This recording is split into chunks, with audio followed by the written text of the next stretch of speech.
Before you run to the comment section and go, Matt, you don't know what you're talking about, you're crazy, you're delusional, just hold on and please listen to what I gotta say. It's not quite as simple as me saying I think they're gonna work out great together or I think they're not gonna work out. There's a lot to this stuff that some of you don't understand. Before we go any farther, I want to get this out of the way. I think Jalen Green is a phenomenal player, and most of you know how I feel about him. He was my personal pick to be the #1 overall pick in the draft because I would have picked him over Cade Cunningham, and that's just me. And then on the other hand, we have his old and former high school teammate, Josh Christopher. I also am very high on him, and I think he's a great player too. But just because they're great players doesn't mean they're going to work out great together in the NBA, and we see this all the time. There is so many places where you can start and have a point with why this won't work out, but let's start with the guy that everybody's forgotten about, and that is the all-star caliber player, John Wall. I don't know why nobody's talking about it, but I feel like people forgot that John Wall is a part of the Houston Rockets.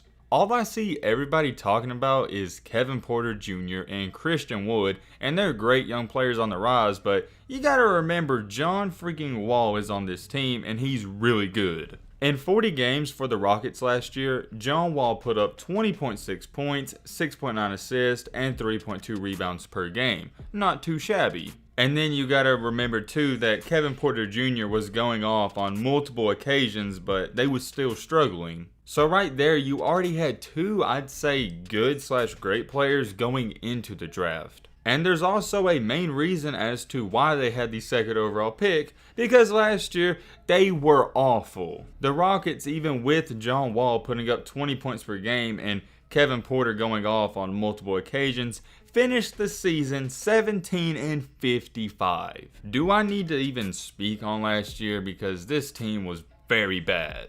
It wasn't necessarily the guard play that was bad, but it was everyone else on the team that didn't produce, and the defense was atrocious. We'll touch on that in just a second, but I saw this today and it even opened up my eyes even more. So this person tweeted out, I bet John Wall, Christian Wood, KPJ, and Green all think individually that they are the best player on the team, and that is facts, and I couldn't agree anymore. All four of those guys probably think they're the franchise player and the star on the team, but in reality, you can only have one or two of those people. And with the Rockets already having a really solid backcourt, the Josh Christopher pick, it does make sense, but at the same time, it's going to be hard for Josh to even find playing time. The Rockets have so many guards, and so many good guards at that, so it's going to be hard for him to even play. And now this is where the problems and where this video starts to heat up, because things are going to get intense. If you've kept up with Kevin Porter Jr. in the first place, the only way and reason he ended up in Houston was because he has an attitude problem. Him and the Cleveland Cavaliers organization got into some beef, and yeah, they traded him. There was a lot to it, and I don't even remember what it was all about, but there was something about he wasn't showing up to practice and workouts and everything like that. I haven't heard too much negative things about Christian Wood, so we're not even going to focus on him. But where the heads are going to start to clash is you got John Wall, who last year shot a ton of shots, and he's this year still going to shoot a ton of shots. And then you have Kevin Porter Jr., who thinks he's the best player alive, and he's going to try to shoot a lot of shots. But then at the same time with all of that going on, you have Jalen Green, who is what he thinks the best player in the draft, and he deserves to be the main guy from the jump. Do you not see how this is going to be a problem? I don't know how to make it any more clearer. Jalen Green has too big of an ego, and he has too much pride to take a back seat to Kevin Porter and John Wall, and it's the same thing. All three of these players have a pretty solid ego, and they somewhat should, because they've validated themselves at the NBA. We haven't even talked about Christopher in this situation. I mean, he was a first-round pick, so he's going to expect to get the ball some. With this heavy backcourt and star-heavy backcourt, something's going to have to give. Either John Wall is going to have to shoot less shots, Kevin Porter's going to have to pass more, or Jalen's going to have to pass more. Somebody's going to have to do less scoring and pass the ball more, and maybe stand in the corner and not get the ball as much. Everything we just talked about, I do see that potentially being a problem, but I think they'll work it out after 20 to 30 games. So therefore, and for the sake of this video, let's give them the benefit of the doubt and say they work it out and everything's running smoothly. I have to bring it up again, this same team last year, minus a couple draft picks, went 17-55. As good as Jalen Green is, and I love him and I think he was the best player in the draft, I still don't think he's good enough to turn a 17-55 team around completely in just 1 year. The starting five for this team is going to be good and they're going to be one of the best units in all of the NBA, but where things start to get complicated is when you look at the 6-man, 7-man, and the bench. They have nothing. And oh yeah, I can't forget to mention that they don't really have any solid big man. They do have Kelly Olynyk, who surprisingly came on late in the year and he played pretty good, but if that's one of your best power forwards and centers and you don't have any others, you're going to be in some trouble. They don't have any real size and not a threatening presence or a defensive player down low, and that's what they're lacking. They also did pick up Usman in the draft, and he's a forward, so he will help them out there, but I still think you need some other veteran players.